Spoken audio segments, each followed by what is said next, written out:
3 new guys that started on our sales staff this week, and you can tell they're rookies. This is their first job they've ever had.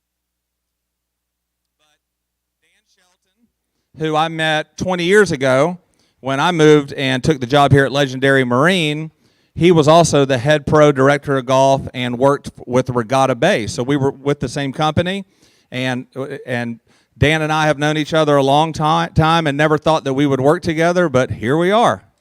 And Dan was running our boating club, 140 plus members.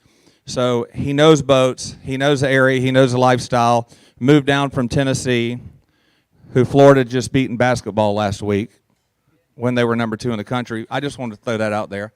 And but you guys welcome Dan Shelton.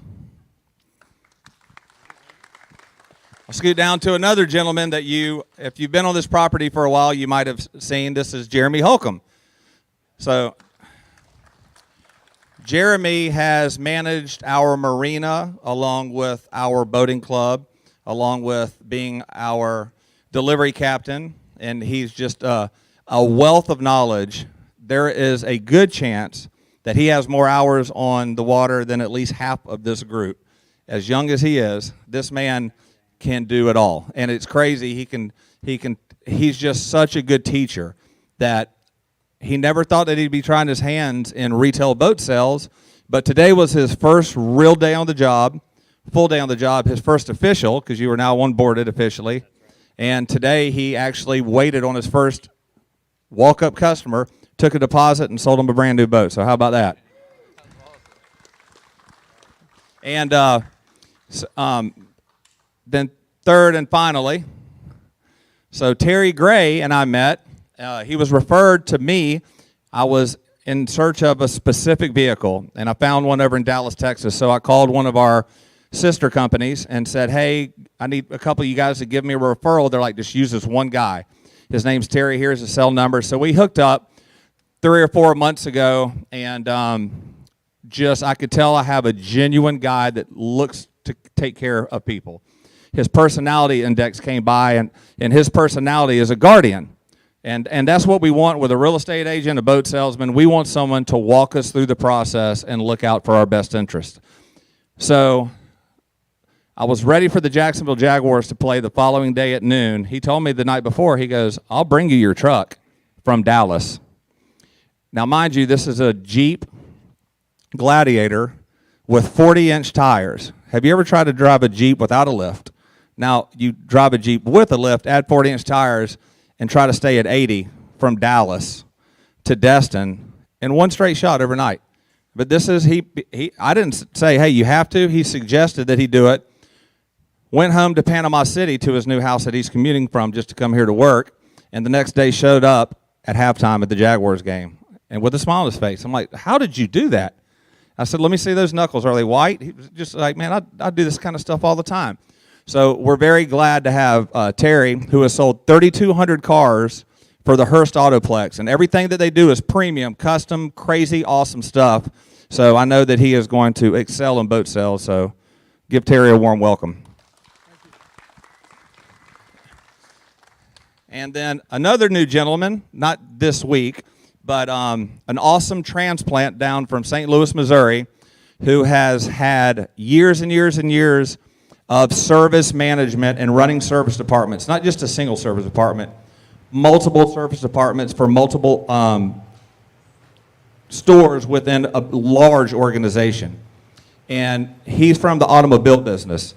And with the automobile business, the marine business is typically 10 years behind it.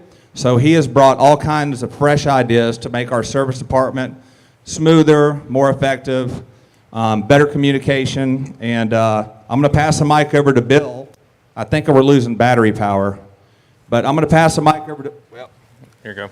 And before I give this over, I can personally vouch for Bill and what he's done in service. So it's the reason my boat's running. Just hold this up. Well, hello. Anyway, I just wanted to take a quick moment to introduce myself, which obviously he just did. I've only been here since October, so I've got a lot to learn. But we've already made some really good changes within the service department. We've added a quality control specialist to make sure that every boat at the end of the service gets a double check on everything that was brought in for originally. So we're trying to do some implementation and get some stuff ready for the summer. I know it's going to be crazy and busy this summer, but hopefully if you've serviced with us before, you'll find a level of elevation, in the service department. I did also bring some service vouchers. So if any of you service or have a boat and want to service, I do have a $100 voucher. I want every one of these. Give those to our So just come up and say hi, introduce yourself. I'd like to meet you, and I'll hand you off one. I think I'm looking forward to tonight as much as anybody, because this is my first one to get to witness, and I'm very excited to see what I can learn tonight. All right, warm welcome for Bill. And how many people in the crowd have purchased a boat through Legendary? All right, keep your hands up. How many people have a boat in general? How many people need to service your boat? Even for those that don't even have a boat, you're smart enough to know that you got to stick your hand up. So I don't know if we printed enough of these out, Bill, but we love from the sales side, the emotional side of the brain, we like to forward all the logic, and because he's fresh meat, we're going to pin everything on him tonight. So that guy's the one you want to go see about the tough stuff like service. And before I pass over the mic, I do just want to tell just a quick story, get some artificial into this mostly. I know, okay. I know, it's just, I love technical flats fishing, and I love hunting more than even catching in most cases. And even with the water temperatures where they've been, and you look for the bluebird days like yesterday where you've got incredible clarity both in the water and the sky, the problem with that is the fish see you. Usually a lot longer, or a lot quicker before you see them. And then because everything is heightened, because the displacement of your boat is a bigger factor, because the water is shallower and you got to float shallower, and you're always on the lee side shoreline, so everything's super quiet. Your line has to be lighter, your bait has to be smaller, you've got to be super technical. In most cases, you just really want to fish with something live, but you didn't prepare. It was a quick, I'm going to go out fishing. Bait shop didn't have any bait. The bait shop did have bait, but I just didn't go to the bait shop because it was quick. Anyhow, so I take 2 rods, Heather and I go out, we run my 19-foot flats boat over to a dock that I know that there's a lot of fish when there's water. Well, the water was down 18 inches at least. The fish weren't up in the dock, but once I posted up, and I made sure that I power pulled down to where the shadow of the dock was behind me so they couldn't see me up on the cooler trying to find them. Wads of 20 fish would come in. They were all different schools. There was like 3 of them that kept trying to move in to find their place. This is like their dock. This is where they love to live around. And I hooked up with a fish pretty quick, but as soon as I got out of that shadow, they'd see that rod. They'd see that rod in the light, and they'd spook, or they'd even hear the lightest DOA hit the water, and they'd spook. And after about an hour and a half and probably 115 casts, I said, well, let's move off of these fish and go down to another dock 50 yards. And not that I've ever even seen a fish there, but on the way, about midway down, looking into a glare, I noticed a couple dark spots coming towards me, and then there were 80 fish in that school. And this is all within 50 yards of each other yesterday. And threw it all the fish. They broke up. A wad of 10 went this way, a double went this way, and a single. And I had opportunities to throw them all. I just couldn't get them to eat. And the key is, I know that if I would have set up, and instead of, I just have a single power pole, and we know the reason why you want to have 2 of them is so that your boat doesn't twist, and that you can focus. You want to throw out a live bait, you don't have to keep messing with your bail because your boat's swinging. So what I did to improvise is, you don't always have to have 2 power poles.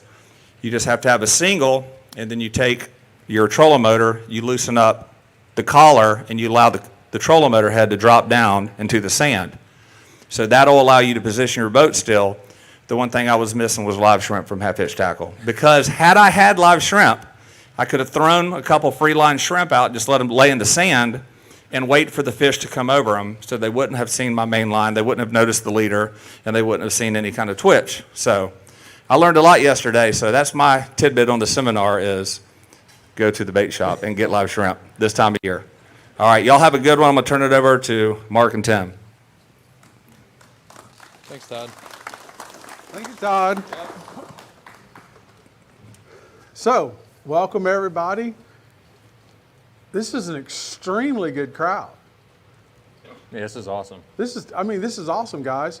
How many, I see a lot of familiar faces, but how many here are first-time people? Not that many. That's good.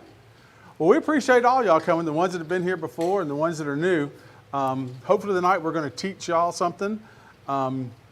It's kind of, it is an inshore seminar, but the two next species that are really coming up on the list are Spanish mackerel and sheephead. So those are the kind of the ones that we're going to focus a little bit on tonight. And there's this old wives' tale, and it says after the third straight day of fog, that's when the Spanish show up. And sure enough, last week we had 3 straight days of fog. And while there was only a couple Spanish reported that got caught, there was several different boats that spotted some outside the pass. So that tells us that that's getting ready to kick off any day.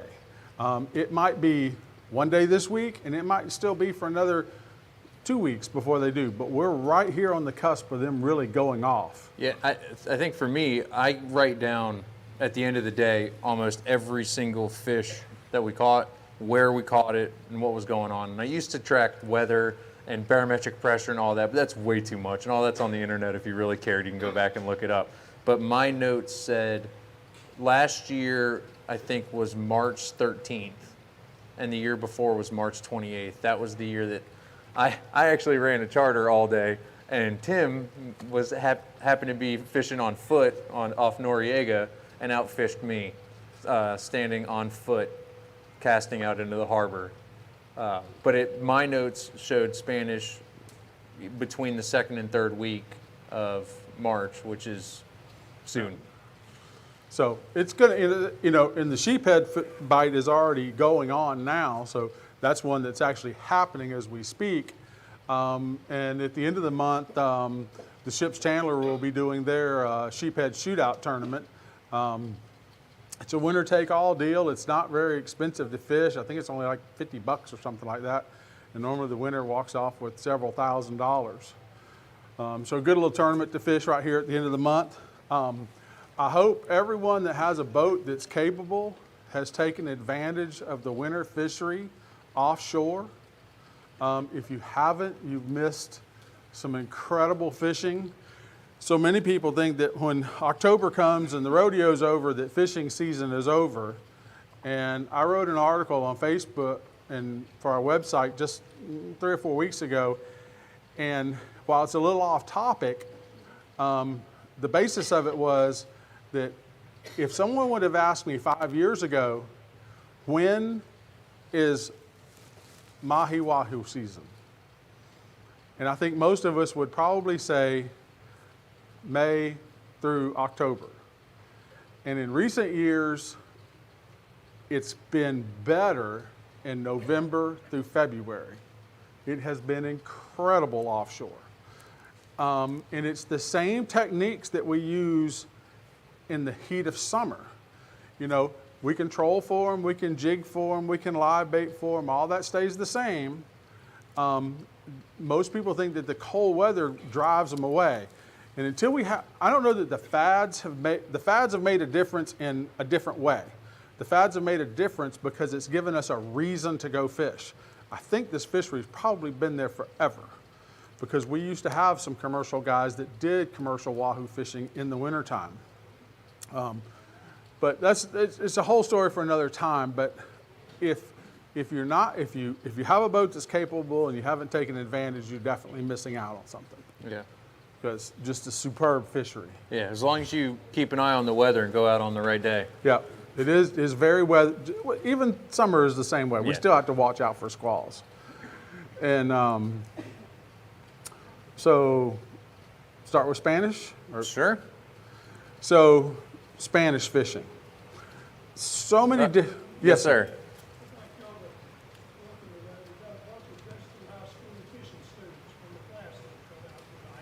Okay.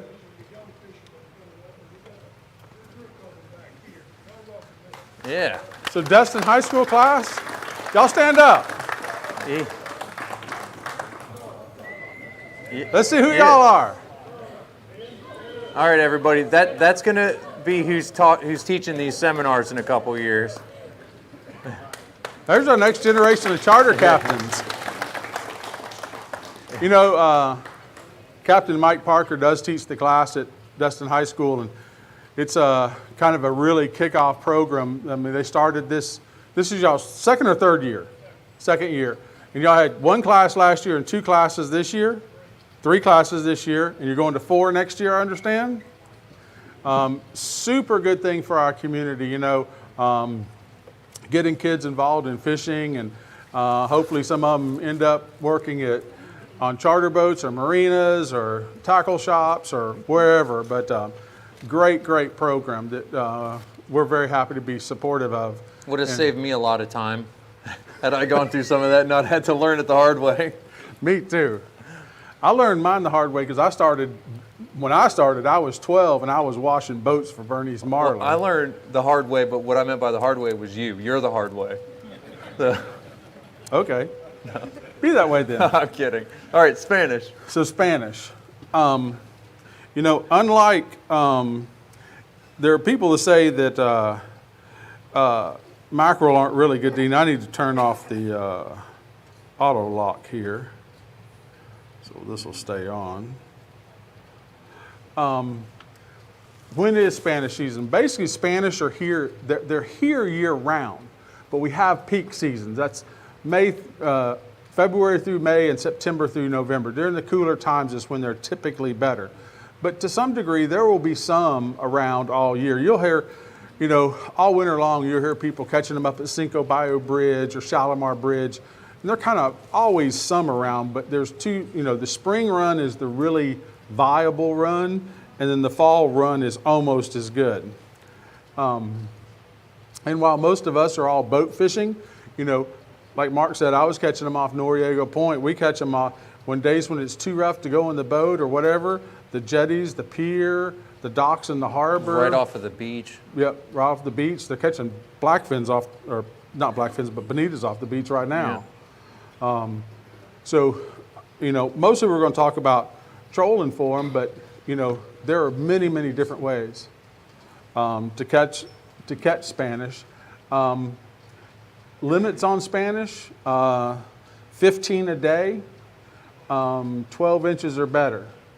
And you do want to make sure that you can tell a Spanish apart from a king mackerel. Small king mackerels will have spots like Spanish. Generally speaking, the ones that we catch in the harbor, in the bay, and in the pass are all Spanish. We don't normally catch kings inside of there, but we will, if you're trolling outside the pass, around the sea buoy, or up and down the sandbars, if you catch them, make sure that they are indeed Spanish. The king mackerel, he's going to have a definitive drop in his lateral line, and the top pec fin on the Spanish is much darker. But a king mackerel can definitely have spots, especially till they get, I've seen them have spots to the 8, 10, 12 pounds. So be aware of that so as not to get in trouble. Again, 15 per person, 12-inch back or 12-inch size limit.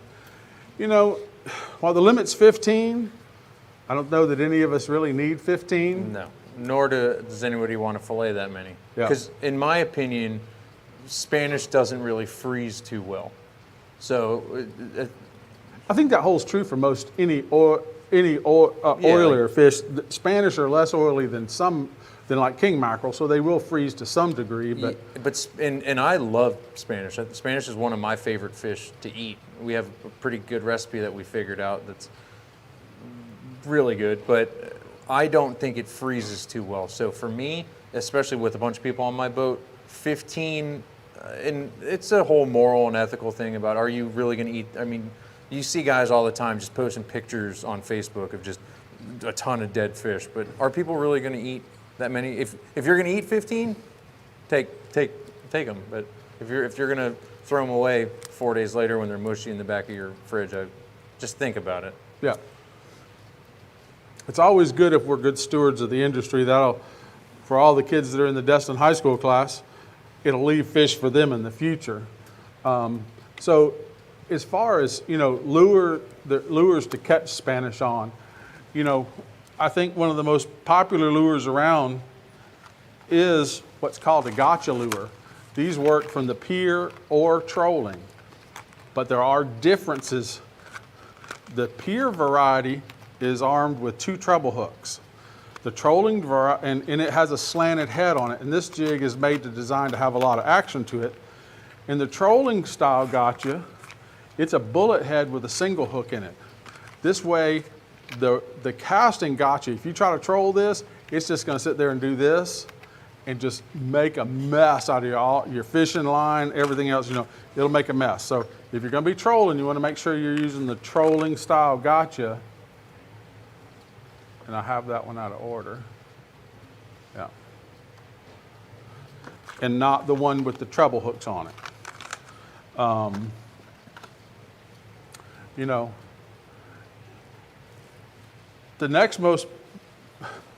This is what you will see most of the charter boats fish with. This is the easy way to catch Spanish if you don't gnarl the rig up.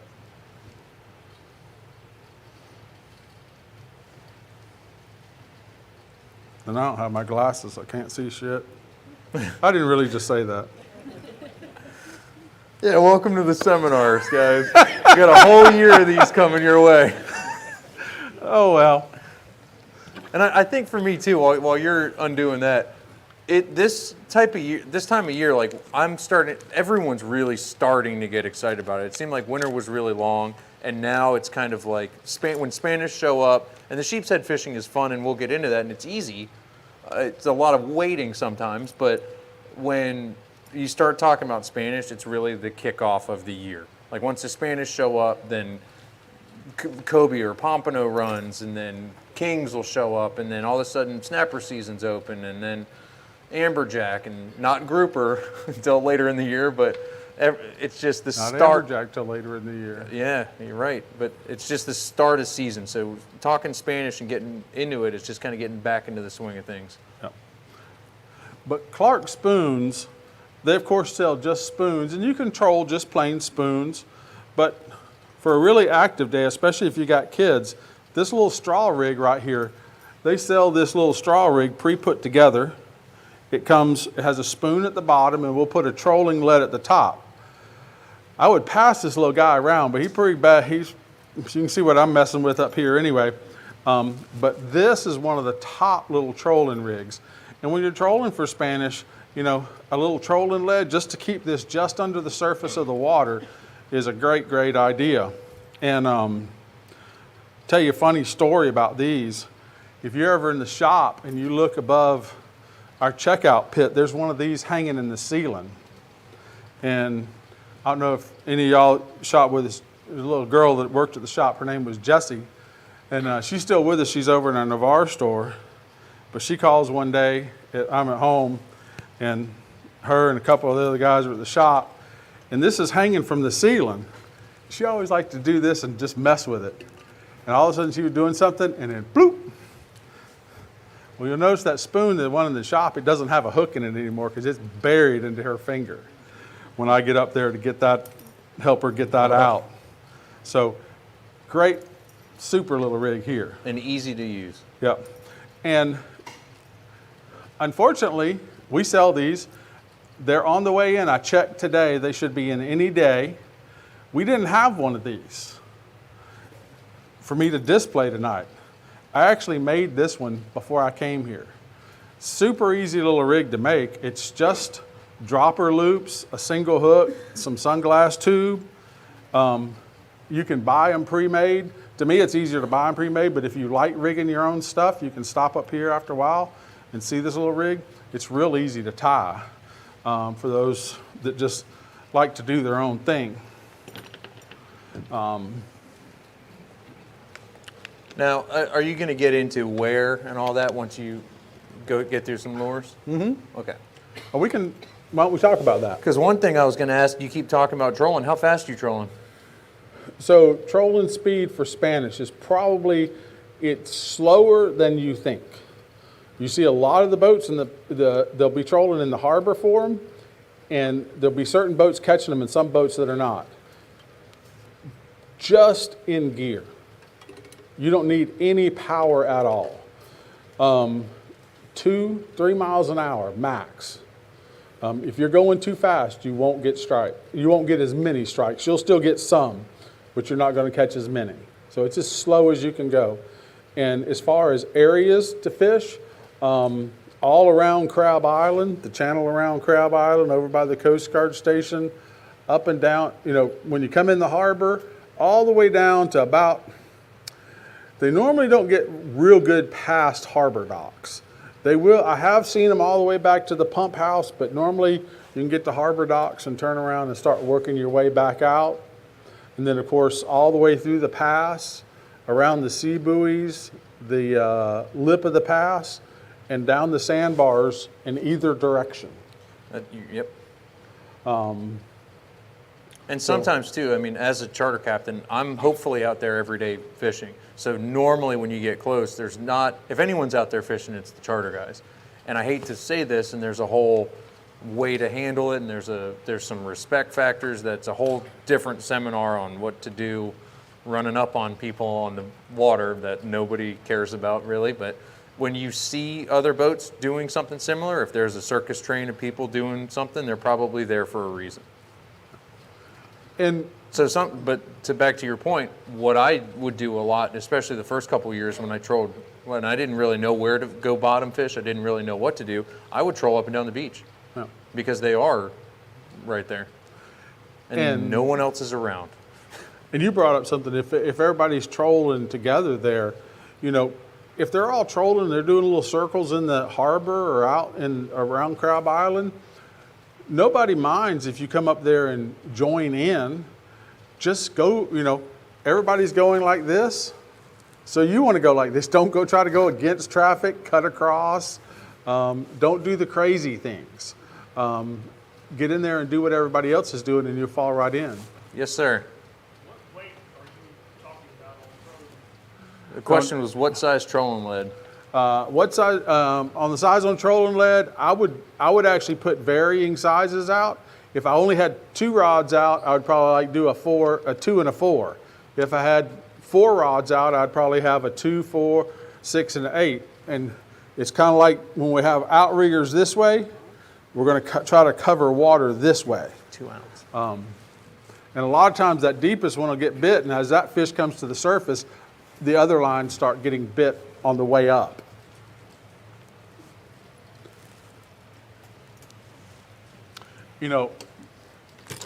Not so much for in the bay. You can do this a little bit around Crab Island where it's deeper. The harbor is not generally deep enough, but trolling with a small planer, like a number, they're running along and they're all flipping out of the water and chasing glass minnows and their bunkers. That's when we just want to drop down the trolling motor, bust out the spinning rod, and there are a couple lures, the Yozuri twitch baits. These are good for both trolling and casting. Yeah, this one right here. This is one that you can troll with, this or Yozuri crystal minnow. So the little twitch baits or Yozuri crystal minnow. But you can troll with these or you can stop and cast with these. And the casting to me is way more fun. Yeah, absolutely. So what would you, how are we going to catch them casting? Well, I'm just thinking about that day again with you on Noriega, and I had a boat full of paying people on there, and Tim was like, hey, they're all over the place out here. So we pulled up. I actually ended up ramming my boat onto Noriega and just casting off the back. But for me, that's why I started my company, is because I wanted to put my trolling motor down and I wanted to throw jigs. And you know what I'm talking about. It's just a lot more fun. So I like to use a pretty light spinning gear, and this is actually the same setup I'd use for king mackerel or mahi or just about anything that I get on the surface. So when we were talking about it tonight, I mean, I'd use the same thing for sheep's head. I just like using the same rod for everything. But for me to get out there, put my trolling motor down, find them, busting on the surface. And even, I think last year I was looking at it, April and May, we used to live right off the beach in Grayton. So I would just go running in the mornings and look out at the water and wait for these schools to jump. I like a little bit heavier of a jig, whether it's a gold spoon or the GI jig, the rain minnow. I can throw this thing a mile and just rip it back real fast. And I'd rather catch 5 Spanish casting off a jig than 10 trolling around off the back of the boat. There's just something fun. It's like a topwater bite bass fishing. But yeah, you can catch them dead sticking a worm on the bottom and waiting, and yeah, that's still fun too. But when you get one to pop on the surface and you get to set the hook and just have a little bit of fun, that's what fishing's all about to me. Yeah. So these are, without a doubt, my favorite thing in the world. Yep. And I really like the GI jigs, and the original ones I had, I didn't have, they were great for a lot of things, but for the Spanish, I didn't like them so much because I thought they were a little heavy. But they do now have a 1/2 ounce size if you're going to be casting with them. And we're going to have some of these for giveaways later. Didn't I hear? Not that one though. Oh. Well, no. I brought a bunch out of my personal stash, but it's literally, I think, and it was a result of me talking with the guy who carved these out of clay and poured these himself. But it was basically they came from the Chesapeake Bay, and Spanish are a big species on the Chesapeake Bay too. So they were kind of designed for that. And especially in the spring, I think sometimes the Spanish can be a little bit smaller. Right. So that 1 ounce seemed, and you were using just a regular gold spoon. And I was catching a lot of mine that day that we were fishing there on the harbor. And I don't actually have a picture of this. I don't think I do. This is very old school fishing, and a lot of the stuff I do is very old school. No. But a diamond, just a simple little diamond jig, single hooks, little bitty spoon. I'll pass that around. That's a great rig for them. Another way is if they're in the bay busting, a lot of times even a 1/2 ounce lure can be too much sometimes. And these little baits right here are just, we'll pass some of these around too. These are made by Live Target, and their little glass minnows are just incredible. And you can fish this just with a hook. I'll pass. Or you can put a little jig, just a little tiny, like an 1/8 ounce jig head on these. But they're the most realistic looking little glass minnows, and they make a menhaden one also. But this will sit there with just a hook in it. It'll almost float on the surface, and the rain minnows, the Spanish are sitting there just boom, boom, boom, boom, busted. You just throw it out there and just twit, twit, twit, bam. They'll come up and just eat the heck out of those. But they're great little baits. Yeah. There's another thing too. When we lived on the beach, I'd just go out there, and I feel like most of the time the fish were swimming east to west, right? Yep. They're all swimming that way. So normally I'd try to get the sun with me, wait for him to come, and you'll see him coming. You'll see him breaking on the surface. You can throw these things a mile, and I would retrieve pretty fast. And for me, they really stuck around until the ladyfish showed up. It's once you start catching, but then again too, like if you're buying certain boats, you're not fishing necessarily for food, for sustenance. You're fishing for fun. So I think ladyfish is kind of an underrated fish too, because if you get that to jump, it's still a lot of fun. It's a miniature tarpon. So if you're standing on the beach, throwing something like a little jig a mile out to the sandbar and reeling it in, and you can hook 4 different ladyfish on the same cast, that's fun.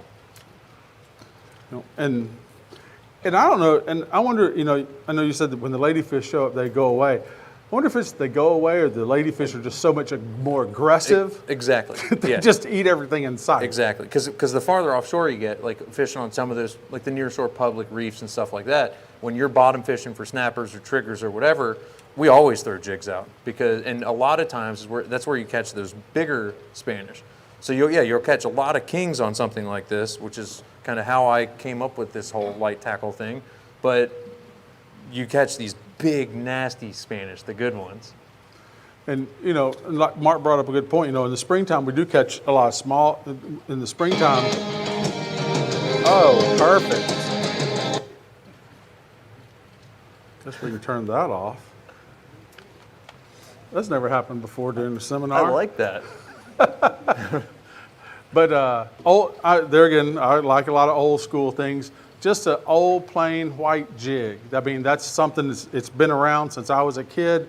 That's another very effective lure.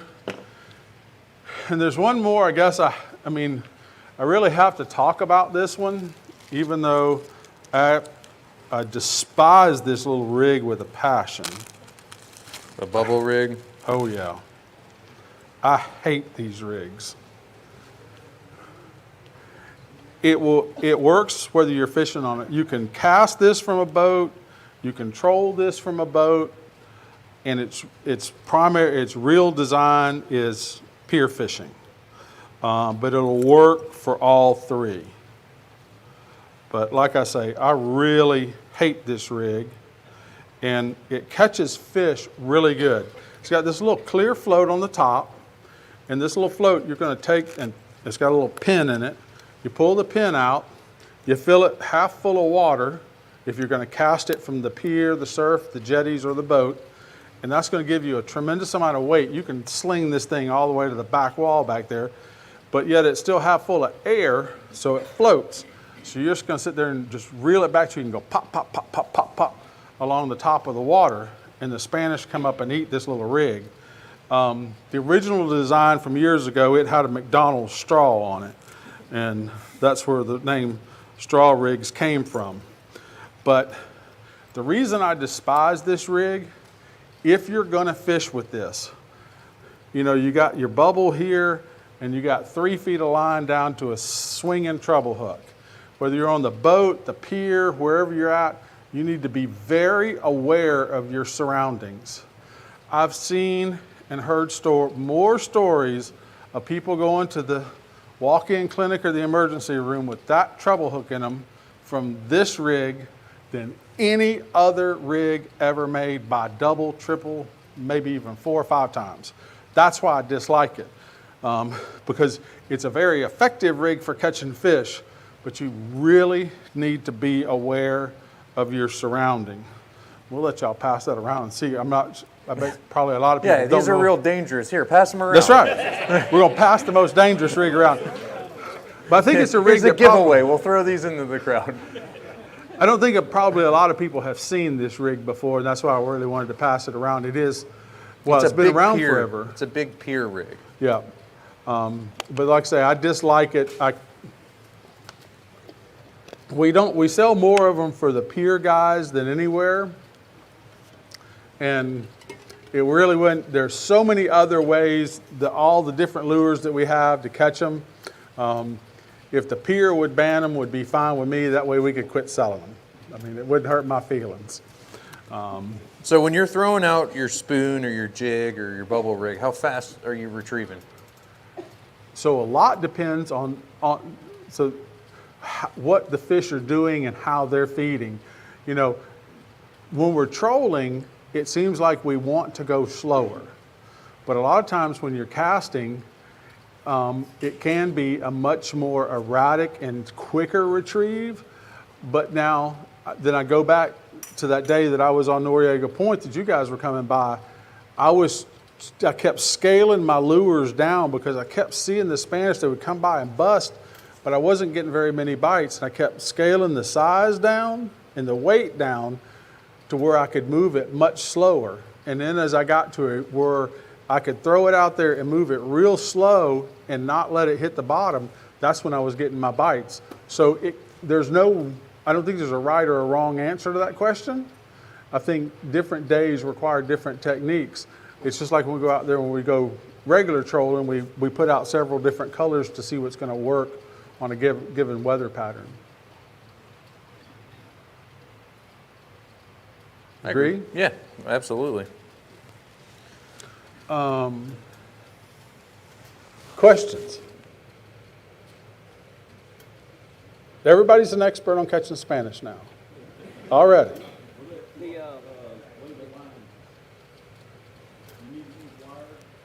The question was, do you need to use wire? Most of the time we use 40 to 60 pound monofilament leader or fluorocarbon leader. Wire is not really a necessity with Spanish. In the monofilament or the fluorocarbon adds a lot more action to the lure. The wire is normally fairly stiff. So we do tend to stick with mono or fluorocarbon. I like to run a regular 20 or 30 pound fluorocarbon on mine because the jigs that I like to throw, the hook's so far back that lead actually acts like a chafe guard. So, I mean, they pretty much have to inhale this thing to get all the way up to the lead. Yeah. And if you're ripping it back as fast as we do sometimes, by the time you get that hook set, if that thing's in the mouth, there's no way they're getting to that line. Yes, sir. You said they're not going to get as far down as like hog by or 331? I have seen Spanish down to 331, but a lot of times the water down there in the spring, the gentleman's question was, will they get down to 331 in Hogtown? They will on occasion, but a lot of times in the spring, that water down there will be too fresh. They're really a saltwater species. Now they'll go the other way into Fort Walton around Cinco Bayou and Rocky Bayou and Shalimar bayous over there. You see them over there quite a bit, but not generally as many to the east. Probably here about mid-bay is about the cutoff. During summer, 3 years ago maybe, east, so we lived in Grayton, so I launch off 331 Bridge every day. East of 331 Bridge, back in the corner by the radar things, we had a couple of days where you couldn't throw a jig out without catching a Spanish. They were some of the easiest, best inshore days ever. Last year I noticed the Spanish showed up first in Panama City. They were in Panama City Harbor for like 2 weeks before here. I was fishing in the intercoastal waterway about halfway through, and we caught Spanish in the river, or in the ditch. So I didn't know if there was some migration coming through from Panama City Beach over this way through the inshore or through the bay. But then a couple days later, they showed up in Destin Harbor. But I find it interesting for us here in Destin, because I think if some things are different. Some things show up in Navarre first and then work their way back. But the Spanish, at least and you've been here much longer than me, but from my limited experience, when Panama City starts getting excited about Spanish, then I start buying my rigs and getting all my jigs ready and tying everything and getting ready for that bite. That is true. They migrate down the beach that way. I didn't realize y'all were catching that many of them on the other side of 331. That was later in the year. The bay was just full of Spanish on that side. I'll have to look at my notes and go through that stuff. But there were 3 or 4 days where it was just awesome. But have you consistently seen them down there early spring when we're having all the rains? No. Okay. And then also one thing I've noticed too are the ones in the bay, the meat isn't as clean as the offshore ones. Yeah. And remember what Mark was talking about earlier, we were talking before the thing, and someone was asking about weather. You know, one of the things that makes our bay a mess, that can mess up the Spanish bite, is when the water gets murky in the bay. And a lot of people think it's when it rains that the bay gets murky. It's not when it rains here. It can pour down rain here. That normally doesn't bother the bay at all. It's when it rains in Alabama and Georgia real heavy, and about 2 weeks later, we get a push of mud that comes out of the Choctawhatchee River. That will silt the bay over. Like Thursday. Yeah. I think it's going to rain Thursday up there, so. But lots of weather in Enterprise, Alabama, Elba, Alabama. Mm-hmm. Yeah. And then what about, as far as that goes, when I'm looking for Spanish, do you find any correlation on what the tide's doing, whether the Spanish have been pushed out or they're in by the harbor or Crab Island? Generally, I find them always to be much better on the incoming tide. You know, we're going to talk about sheephead in a little bit, Sheephead's almost the exact opposite. When the tide's going out, that's taking all the shrimp and crabs and stuff out of the bay. That's when the sheephead bite's going to be really good. Spanish bites are the exact opposite. When the tide's coming in, it's bringing rain minnows and glass minnows and little bitty, in the springtime, there's little bitty teeny cigar minnows and stuff that they're coming in and feeding on. Those little guys.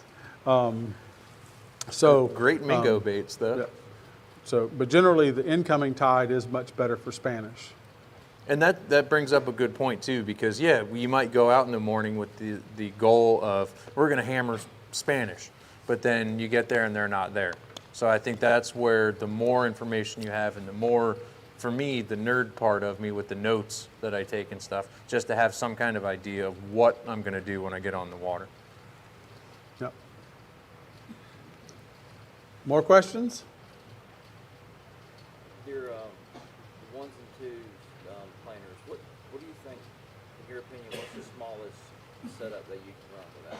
I'm trying to consolidate how much tackle I take. Yep. The question was, if we're running a number 1 or 2 planer, what's the lightest tackle that you think you can run this on? I think you can run a number 1 planer on a spinning rod. The number 2 planer, you would almost have to have a cobia rod for this. I think 30-pound test would probably be about as light a line as you could run a number 2 planer on. But anything that you would typically king mackerel fish with, I think would be plenty sufficient tackle-wise. And remember too, you're trolling pretty slow. So I Yeah. guess just a matter of what's not going to start taking the drag out. Because even a spinning rod, That's my heavy stuff there. you could troll a number 2 planer. That on Oh, yeah. on a fairly heavy spinning rod, like Oh, for something sure. like that, you could troll a number 2 planer on that. Yeah, Is that a 10? 8. yeah. So normally, like if we are trolling stuff like that, and it's sacrilegious, and jigging's kind of turning into fly fishing with some of the purists that there are. But what I would do if I started trolling, I'd take the slow pitch rods that I like to use, because those are small enough, they're sturdy enough, there's enough backbone in it, and I hope nobody's watching the seminar to hear me recommend trolling on slow pitch jigging rods, but it works. I know, right? Yeah. But Question was, how far should the lure be behind the planer? You want it a good ways past the planer. I would say a minimum of 12 feet. One that allows the lure to have much better action, and the planer can actually scare, even king mackerel will get scared of a planer and not bite if the lure is too close. So minimum of 12 feet. With a trolling lead, the lure can be much closer. Just 3 or 4 feet behind a trolling lead is fine. But on a planer, it needs to be probably 12 feet.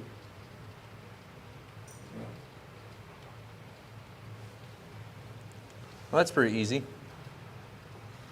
And luckily now, in this day and age, if anybody catches anything on Facebook, you'll see it, because you can't catch something without posting a picture of it. So when they get here and they start catching them real well, then now you guys know how.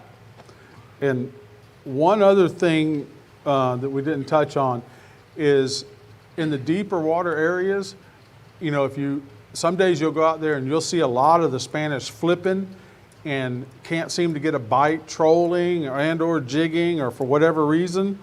A little chum bag and a 5-pound block of chum can really turn them on to where you can catch them on jigs really easy a lot of days.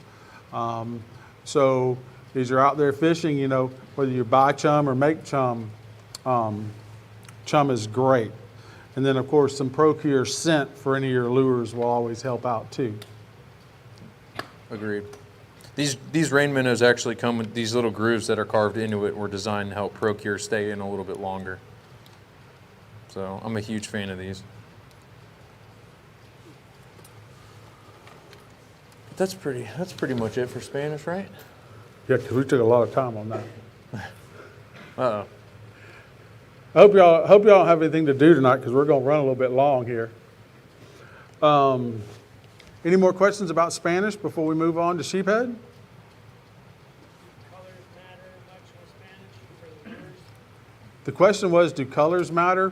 White, silver, gold are going to be your predominant colors. Any other colors will work, but you're trying to represent little glass minnows, so keep that in mind. Old fly fish term, match the hatch. Agreed. I think it's a reaction bite a lot of times. So I like shiny and fast. Yep.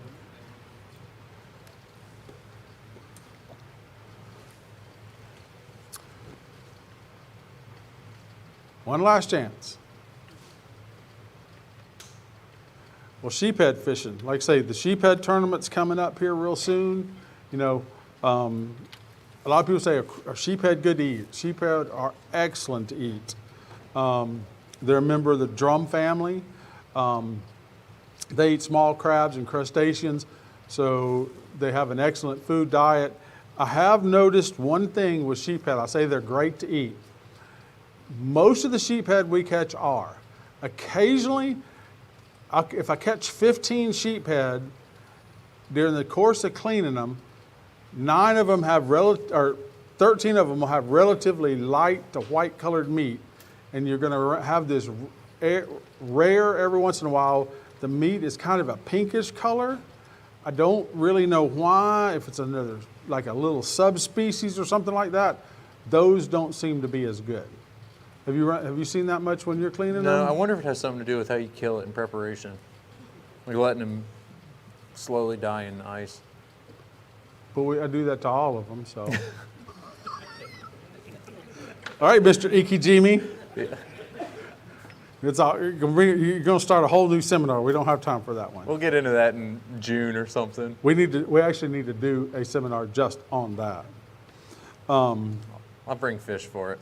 You know, when to catch sheephead, they're here year round, but the easy time to catch them is during the winter months, you know, December through April.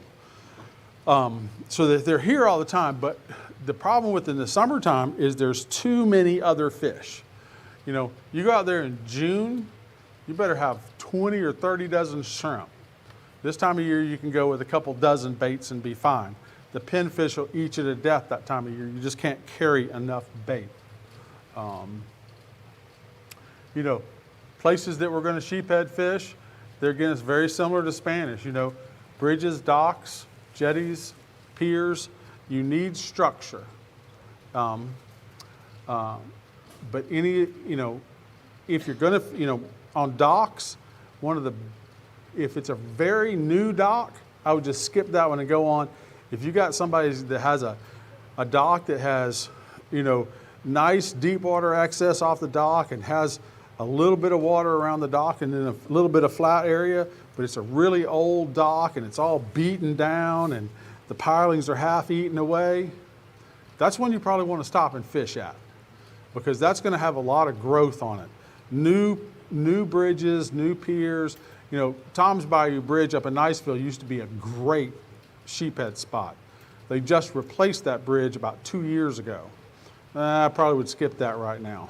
Same thing is going to happen over at the Brooks Bridge when they replace it this summer. The new pilings won't have enough growth on them to attract life. What does sheephead eat? Crabs, oysters, clams, sand fleas, and shrimp. Go back. Most people probably think that around here, fiddler crabs, they always think about fiddler crabs being for sheephead. Fiddler crabs are really good bait. Don't discount live shrimp. Absolutely don't discount sand fleas. I've had more great days fishing with sand fleas than with anything. With the exception of oysters. Over here. Oh, yeah. And just for validity in his comment, I won first place sheep's head 2 years ago, second place sheep's head last year, and we had a third one of the years too in the rodeo, and all of those fish came off of shrimp. And normally fishing off shrimp, you have to pick through the pinfish and all that. So I prefer fishing with fiddler crabs because if you're going to catch something, it's going to be a sheep's head or a redfish even. So it gets, I think the crabs feed out or filter out the small nuisancey bites. But that being said, when we did fish the tournaments and won, it was all on live shrimp. And it wasn't even on a Carolina rig or anything. It was on a pop and cork and a live shrimp. Like the last thing I would have said, here's what you need to go do. But of course, I mean, that's why you got to try everything different every time you go out, and you never know. Frozen, please. Say again? Frozen, please. Frozen will work. I would prefer to have fresh caught sand fleas. They're reasonably easy to catch now. You can go to the beach and catch them, but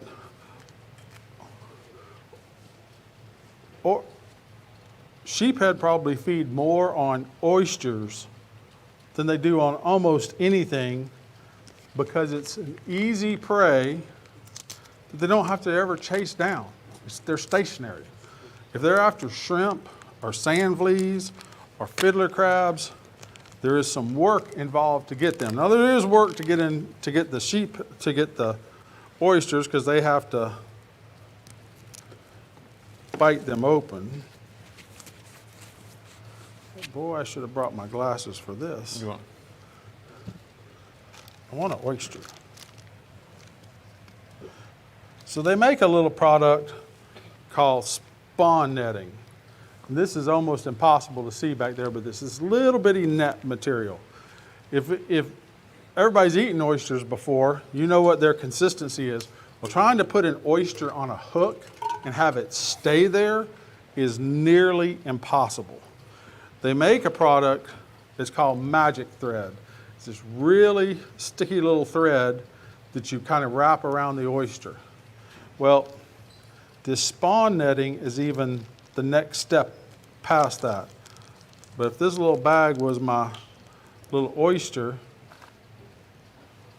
we would put him in the little spawn net. And this stuff is almost invisible in water.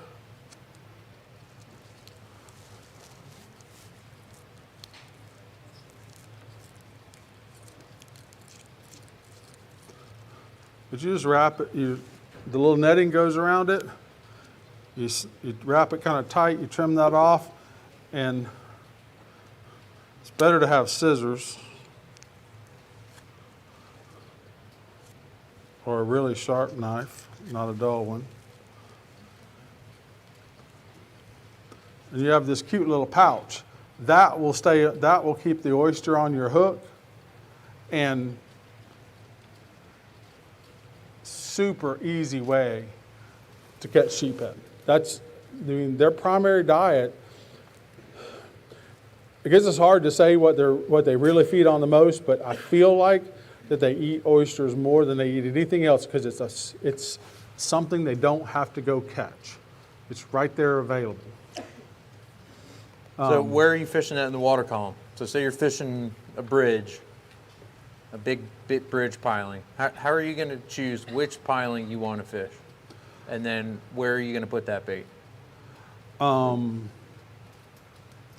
So if I was fishing a bridge piling, I would want to run the bait down to the bottom, come up 2 or 3 feet on the piling, and then continually work my way up the piling. And then if I don't get a bite, I would drop it down one more time, reel up, let it sit for a minute or two at 5 or 6 feet, then come up a little bit more and a little bit more. If I don't catch one after making 2 or 3 passes like that, I'm going to go to the next piling. It is important to be fishing on the correct section of a piling. You want to be on the lee side. So when the tide's going out of the bay, we're going to fish on the Gulf side of the bridge. The pilings create an eddy behind them, and it's real easy for the sheephead to sit right there behind the piling and not expend any energy. If they go around to the other side, at the front side of the piling into the current, they have to work a lot harder to sit in place. And what they're doing is they're basically sitting there waiting to ambush, whether it's shrimp or crabs or whatever the tide is flushing out of the bay. they're sitting there waiting to ambush those baits. So they're fairly lazy. The same tackle that Mark was showing you earlier, that's, exact same outfit that we're using for casting for Spanish. That's going to be the outfit that, something similar to that we want for sheephead fishing. Because some of them are big too. Yeah. I had a guy on my boat the other day. We waited all day. It was a pretty slow day, and he told me, he was like, this always happens to me. He was like, 1 more minute, last cast. He goes, I normally hook something there, and I'm like, yeah, right. He goes, last cast, and he pitched it out, and something big hit, and he wanted a little bit heavier rod afterwards, he told me. But And I know Mark told you earlier that a couple years ago we caught the winning sheephead in the rodeo. Have you ever had your buddy try to throw you out of the boat, Look. knock your hat off? look, I get a little excited It's when a I go fishing. sheephead. Okay? I get a little excited when we hook a fish. It's a sheephead. If you It did don't- win captain of the. It was the fish that won captain of the year. If you're not having fun out there, something's wrong. You're doing it wrong. You're fishing wrong. Something's wrong. So, yeah, I'll jump on you again. Well, you tried to throw me out of the boat that day. You must got in your way or something. Yeah. I was like, hey, Tim, grab the net. And he was like, huh? And I was like, get the net. And he was like, what? And then I had to just grab the leader and throw this thing up on the boat. And I thought, whatever. We still celebrated. I got your hat back anyway. Sure. Then I gave you a new one, too. But pretty easy. On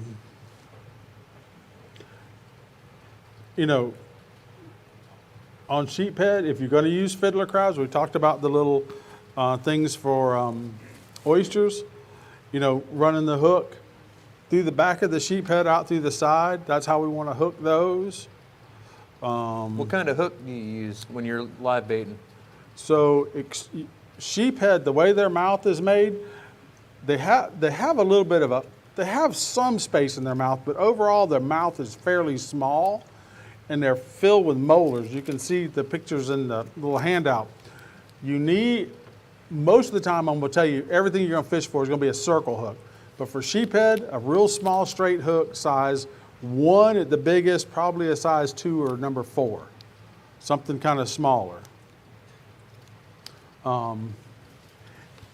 And, of course you can make Carolina rigs for them. You can make dropper rigs for them.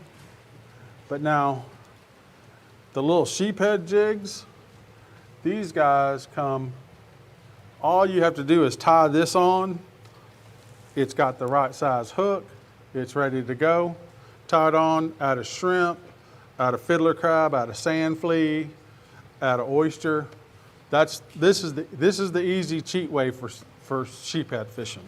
And I'm all about feeling the bite and having fun and light gear. And there's just something fun. Yeah, I mean, even on a Carolina rig, you'll still feel the bite, but there's some kind of weird connection that I have where you can just kind of feel it and kind of hammer that hook in, and you're like, yeah, no, I got you. But it's a different bite, I think. It's a little bit more fun. Well, just in the last couple of years, forever, I used Carolina rigs for sheephead. And just in the last maybe 4 or 5 years, I've actually found out that a dropper rig actually works much better, because with the Carolina rig, there's too much, the sheephead bite is so soft that a lot of times you won't even feel them bite on a Carolina rig. You need it to be kind of tight lined, I think, to be able to feel the bite. Yeah, that's a good point. But sheephead jigs, they come in all sorts of colors and stuff. That's the little oysters. I do a bunch of these up before I leave the house, so I don't have to sit here and fiddle with this when the boat's rocking around. I make just go buy you like a little half a pint of oysters at Sexton's and sit there and tie this up the night before and throw them in the cooler, and they're ready to go. Yes. All right, on hooks, Yep. using a line bait hook or a spring hook, is that gonna get you in trouble with FWC? No. Is that just reef fishing only that applies to circle hook for live bait or after Yeah, so the question was, will fishing with a straight hook get you in trouble with FWC? No, it will not. Sheephead is one of the fish that's actually not regulated on. You can technically legally fish with a treble hook for sheephead. We don't suggest it. It doesn't work very good, but you could use it. The circle hook is really in effect for all your reef fish and then some of your base species, but not sheephead. If you're fishing for trout or redfish, your hookup ratio will be way better with a circle hook. Or if you're like me, you'll catch every catfish in the bay before you find one. Well, I remember that day we caught the winning sheephead a couple years ago. We had to have caught 50 black snapper before we caught that sheephead. I think we caught black snapper and a stingray. I think I caught a big stingray and I was really excited. I was like, this one's gonna win it. No. We literally caught 50 black snappers. But we didn't need a black snapper for the rodeo. We needed a fish that was a first place fish to win captain of the year. And it needed, and the one fish, with the weather and everything else, the one fish we could go fish for that day was sheephead. It's like the second to last day of the rodeo, so here we are sheephead fishing. And I was like, I want to be grouper fishing. But It worked. it worked. And it's easy. So like sometimes for me running my boat, like there's a lot of work. I mean, the maintenance on the boat, you guys, I don't need to tell you, like there's a lot that goes into it. You get up early and you work hard, and when you get home at the end of the day, you're sore, you're tired, and I probably have one or too many cocktails and you just pass out. Like it's hard, you're sore. Sheep's head fishing is the opposite. So this year we had one day and I was working with Magic Tilt, working on getting my trailer perfect before the season came up. And a buddy of mine stopped by, he had 6 fiddler crabs left over that he was like, I'm on my way home from work. He was like, they're either gonna die or I'm just gonna toss them out. And I was like, just get on the boat. We got 6 crabs, what are we doing? So we grabbed the Magic Tilt guy and I was like, you got 5 minutes? What can we do with 6 crabs? We caught 3 sheep's head on 6 crabs. Right off 331 bridge. I'm not gonna keep secrets, but right underneath the bridge, and went back to the dock just laughing. I said, I'm not filleting these. These are yours. You guys take them. But it's easy. So like inshore fishing, sometimes I get out of it because I love light tackle, offshore kings and mahi and snappers and groupers. It's fun. But every now and then, like it's that kind of fishing that you probably grew up doing, where you were sitting on a bank somewhere catching a fish with your grandfather, and then all of a sudden you're kind of inshore fishing, and sheep's head especially is one of those days where you go home kind of relaxed, if that makes any sense. Yeah. It's just a lot easier. If there are a couple keys, we've talked about how light the the sheephead bite is. Having, earlier we were talking about Spanish, we could probably use almost any small spinning rod that we have. It's not finesse fishing at all. But the sheephead bite is a really soft bite. He's going to come up there and go boom, boom, and he's going to give it a little tap, tap, and he's just going to start swimming with it. And when he starts to swim off with it, that's when you want to set the hook. But you need a rod and a reel that is sensitive enough to feel that bite. And at all of our inshore seminars, we're always talking about these little Star Segis rods and the little Shimano Stratic reel and Power Pro line. You want to be my guinea pig? Okay. So I want you to hold this just like this. Okay. So these rods, they're super sensitive and super light, but they also have a cutout reel seat on them. If you miss, the 2 softest bites I know of are flounder and sheephead. If you miss the bite on them with one of these rods, that's on you, because you should be able to feel my voice resonating through the rod. Not that you're hearing my voice, you should be able to feel it. If anybody wants to come up after the seminar and try this little demo, take this one and do that with it with a solid reel seat, and then do it with this open reel seat. You'll notice that this will have much, much more feel. And when you're fishing for you know, even for trout and redfish, a lot of times if you're live bait fishing, you need that feel. But really with flounder and with sheephead, it's really, really important to be able to feel the bite. And these will allow you to do that. And I'm not trying to sell this, and as a matter of fact, I don't want you to go buy these because I need these for my job, and if they're not at the shop, it's your fault. But I've caught everything on these rods. They are awesome. There's enough backbone to handle it. I think in 5 years now, I've broken 3, and that's like accidental topwater amberjack bites and some weird stuff that's happened on the boat, but this stuff is awesome. Except how do you not undo the bottom guide on every one of them? What, No, this? that's one of those. Those were on the other rods. I don't want to talk about that. I don't want to talk about that. Every What rod. happens on my boat stays on my boat. all Every right? rod, this guide is loose and not attached with the wrappings. I don't understand. I don't have that problem. I don't know. We catch a lot of fish, though. All right, so Spanish, how, where, when, sheep's head, same. What else? Questions? Yes, sir. Again, about, you just said the three, sheephead's not, they're down towards hog by and three. Oh, yeah. That's Oh, you catch them all the way into the ditch. Oh, yeah. They're and for me, and I know you said too, you'll give it a little bit of time before you move to the next piling. I was always under the understanding that they swim up and down in between pilings. They will. So sometimes, I mean, I have a tendency to just kind of wait. You can't, they move back and forth between pilings. If you want to take some chum out there, chumming for sheephead around the pilings is an extremely effective way, because you may be on this set of pilings and the sheephead may be all dotted around.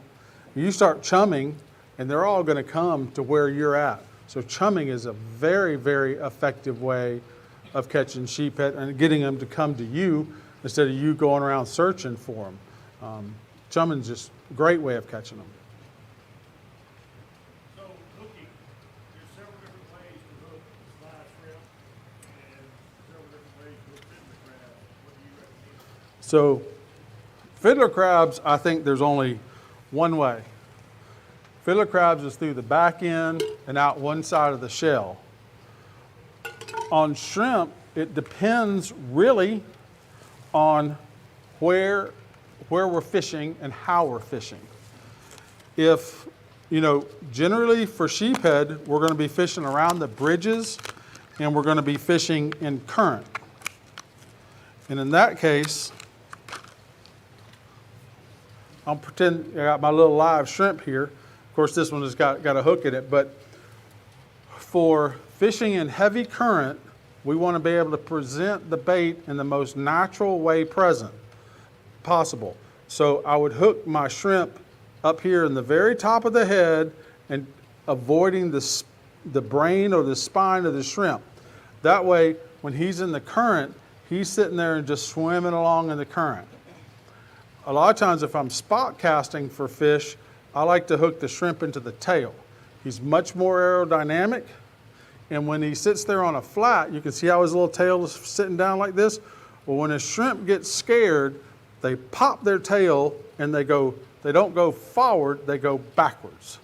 If you ever really want to see this really good, come by the store one day and tell them you want to see the shrimp in the tank, and the guys are going to go, yeah, you're really not supposed to go back there. And they said, well, Tim said at the seminar to show you how the shrimp go backwards.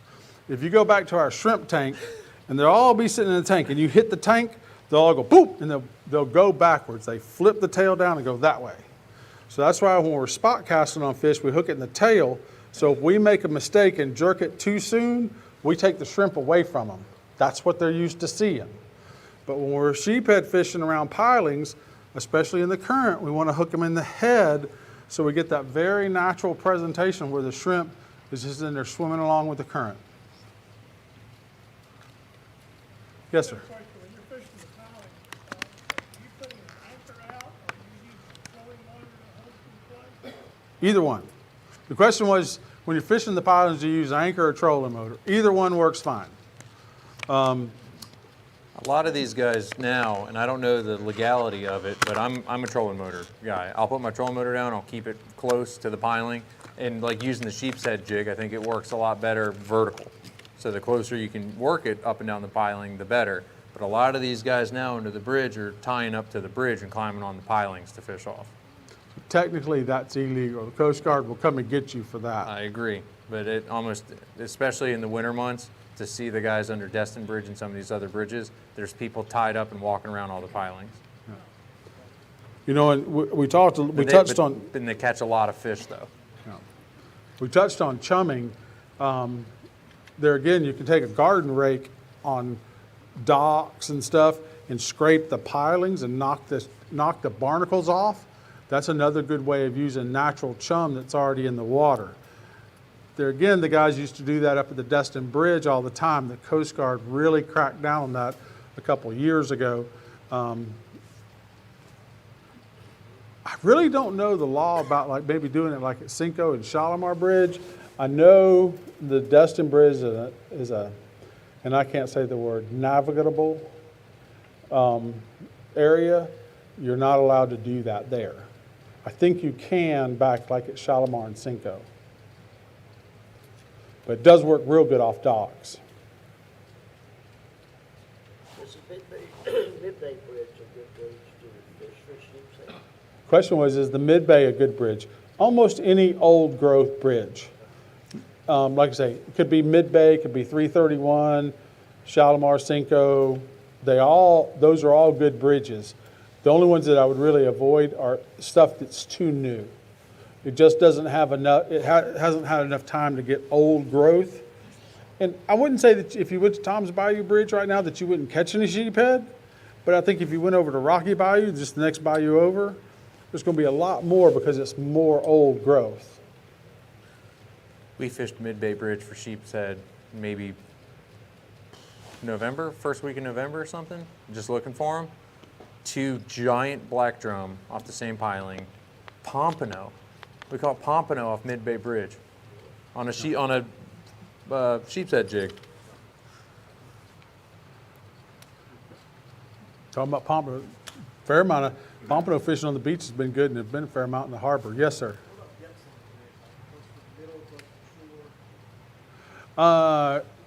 Question was depth on the bridge. Generally speaking, I think it's going to be a little better the deeper it is. But there again, I've seen days when we can catch sheephead and they're going down the flat tailing almost just like a redfish.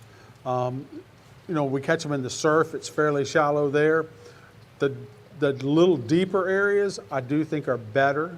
You'll see everybody at the Destin Bridge, all the little charter guys, they're crowding as close to that center span as they can. And that's because that's where they catch the majority of their fish. Yes, sir. Two questions. The leader recommendation for sheephead, and then are you fishing the shrimp the same way you're fishing the fiddler, kind of working that bottom and top? Yeah. Oh, yeah. Yeah. And then the question was what size leader? Somewhere in that 15 to 25 pound. If you're using fluorocarbon, if you're using regular monofilament, you probably don't want to get over 15. But you can go a little heavier when you have fluorocarbon.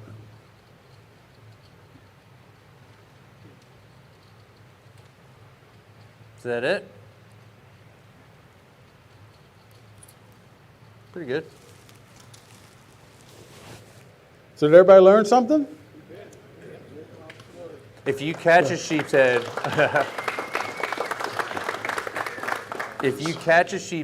or a Spanish, we probably want to know about it. Yep. Because we'll get pictures from people, especially, remember the tarpon from last year? Mm-hmm.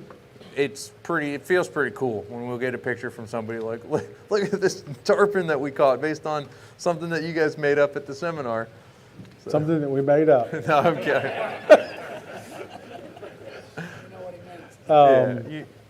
So we got, Kayla's going to come around. She's got some discount cards for everybody. If you need anything, it's a $20 off a $50 purchase, just kind of a thank you for coming in. We got some raffle stuff that we're going to. We got all kinds of stuff over here. Do we have our little raffle bin thing? Yeah, right next to you. Oh, okay.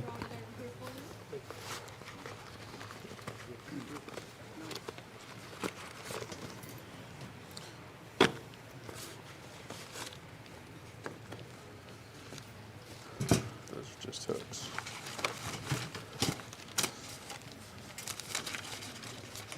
Dang. We're probably doing this backwards. What's that? Me trying to read. Go ahead. How about, what are you giving away first? We've got t-shirts, hats, towels. Oh, this is a pick'em? Yeah, we got all kinds of stuff. All right, Joe Fisher. Come on down.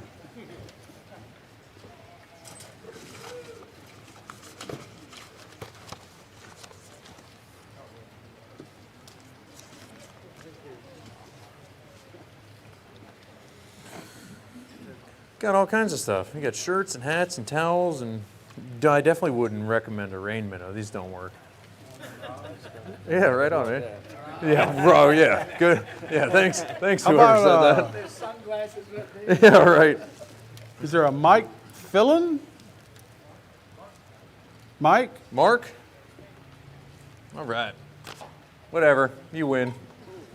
Even if that wasn't your name. Those are awesome too. They're stretchy. No. Yeah. Here you go. They're awesome. Lee Wedge. Lee? Lee Wedge? Nope. Oh, must already left. All right. Jamie Corey? Nope. Nope. Oh, yeah, Casey. Yeah. Looks like I need my glasses too. I knew you were going in there. Stephen. Oh, yeah. Stephen Lubus. Oh, there it comes. That's a special paint too. That's a different one. I don't think those are on the website. Yeah, and that's what they're called. They're Mr. Sparkly. Look at the Alan Clemens. the difference in color. See how shiny that one is? Those look really good in the sun. Yeah, of course. Johnny Ford. Johnny Ford. Only if you catch something on it, though. Yeah. Oh, there he is. I hope it's a king mackerel, too. Michael Huntzinger? And Coast Guard will find you. Michael Hutzinger. Hey, we're doing good now. There you We're on a roll now. Yeah. Joe Ferrero? Joe Ferreira. Yeah. That's a good one. No Joe. All right.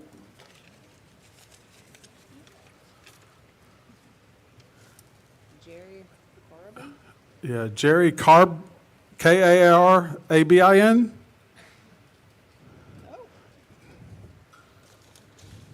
These people should have stayed. Robert Andrews? Robert Andrus. All right.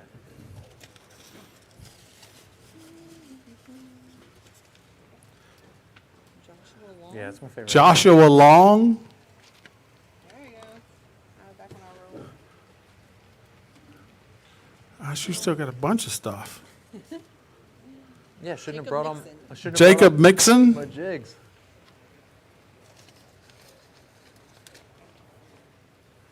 Michael Burton? Michael Burton.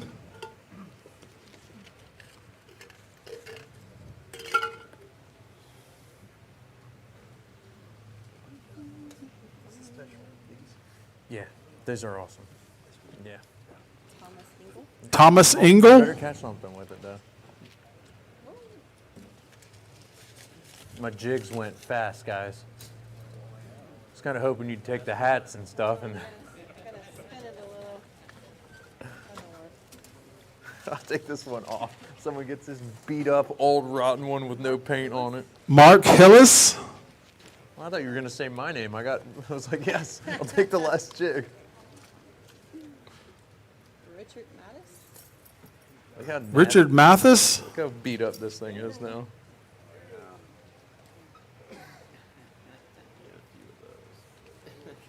It's from the Kings. That's my favorite thing in the world, man. Yeah, right.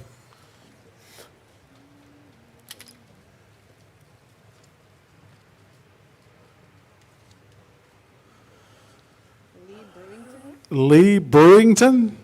Brimington, maybe, yep. All right, we got 3 more. Cliff Jones. Cliff Jones. Fish different for sheephead. I fish in Oh, yeah. pass.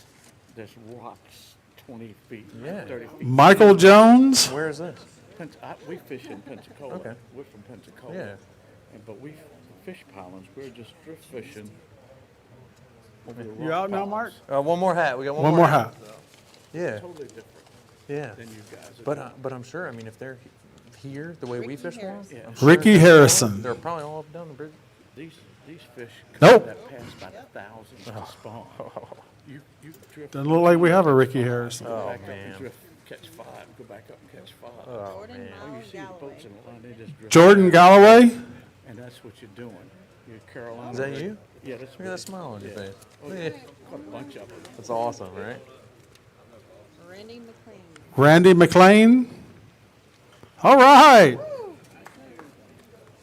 Yeah, I'm going to meet you with this one. You earned this one. Yes, sir. So again, I want to thank everybody for coming out tonight. Next month, we'll be doing cobia fishing. But again, thanks for coming out tonight, and if you have any questions, let us know. Yeah. Where do you buy your life crab? When you buy life crabs? Yeah, most of the